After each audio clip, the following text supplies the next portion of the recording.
Assalamualaikum warahmatullahi wabarakatuh. Waalaikumsalam warahmatullahi wabarakatuh. Kami dari kelompok 4 akan mempresentasikan materi tentang perkembangan dakwah Islam di Nusantara. Sebelumnya, perkenalkan, saya Muhammad Adi Fari sebagai moderator dan izinkan juga anggota kelompok kami untuk memperkenalkan diri terlebih dahulu. Saya Miatika Juniarti, absen 16. Saya Mustafa, absen 18. Saya Nesa Kusnia, absen 19. Saya Rina Mawati, absen 20. Dan langsung saja kita ke materi yang pertama, yaitu perkembangan dakwah Islam di Nusantara yang akan dibacakan oleh Perkembangan dakwah Islam di Nusantara.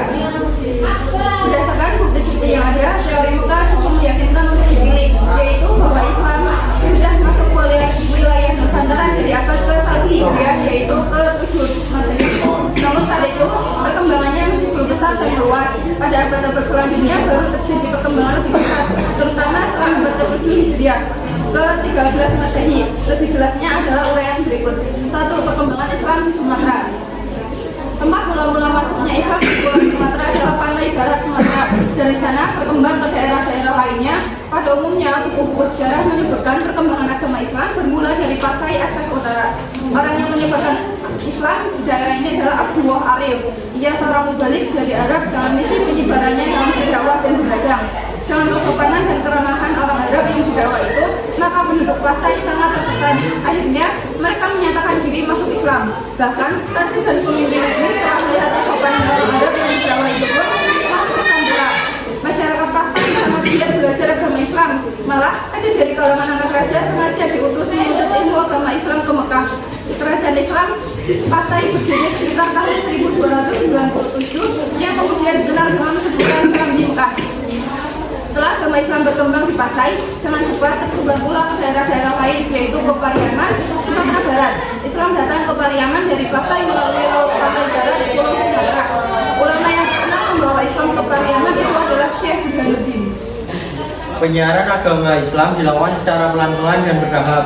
Sebab adat di Sumatera Barat sangat kuat. Dengan arif dan bijaksana, para mubalik dapat memberikan pengertian pada masyarakat. Dan akhirnya masyarakat Sumatera Barat dapat menerima agama Islam dengan baik. Sebagai bukti bahwa Islam diterima oleh masyarakat Sumatera Barat dengan kerelaan dan kesadaran adalah istilah yang mengatakan adat bersendi syura. Syara bersendi kitabullah. Jadi adat istiadat yang dipegang teguh oleh masyarakat Sumatera Barat itu adalah adat yang bersendikan Islam. Artinya Islam menjadi dasar adat. Sekitar tahun 1440 agama Islam masuk ke Sumatera Selatan. Mubalik yang paling berjasa membawa Islam ke Sumatera Selatan adalah Raden Rahmat atau Sunan Ampel. Arya Damar yang kemudian terkenal dengan nama Arya Dila adalah Bupati Majapahit di Palembang waktu itu. Kemudian Raden Rahmat atau Sunan Ampel memberikan saran kepada Abdillah agar bersedia menyebarkan agama Islam di Sumatera Selatan. Atas rahmat dan petunjuk Allah Subhanahu wa taala, saran Raden Rahmat tersebut dilaksanakan oleh Arya Dila sehingga agama Islam di Sumatera Selatan berkembang dengan baik. 2. Perkembangan Islam di Kalimantan, Maluku, dan Papua. Di Pulau Kalimantan, agama Islam mula masuk di Kalimantan Selatan dengan ibu kotanya Banjarmasin. Pembawa agama Islam ke Kalimantan ini adalah seorang pedagang bangsa Arab dan para mubalik dari Pulau Jawa. Perkembangan agama Islam di Kalimantan Selatan itu sangat pesat dan mencapai puncaknya setelah Majapahit runtuh tahun 1978. Daerah lainnya di Kalimantan yang dimasuki agama Islam adalah Kalimantan Barat. Islam masuk ke Kalimantan Barat mula-mula di daerah Muara Sambas dan Sukadana. Dari dua daerah inilah baru tersebar ke seluruh Kalimantan Barat. Membawa agama Islam ke daerah Kalimantan Barat adalah para pedagang dari Johor, Malaysia, serta ulama dan mubalik dari Palembang, Sumatera Selatan. Sultan Islam yang pertama pada tahun 1591 di Kalimantan Barat berkedudukan di Sukadana, yaitu Panembahan di Kusuma.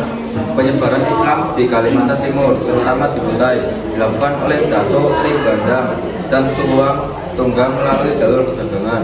Kemudian sejak abad ke-15 antara tahun 1400 sampai 1500 Islam telah masuk dan berkembang di Maluku. Pedagangnya beragama Islam dan para ulama atau mubalik banyak yang datang ke Maluku sambil menyiarkan agama Islam. Daerah-daerah yang mula-mula dimasuki Islam di Maluku adalah Ternate, Tidore, Bacau, dan Jailolo.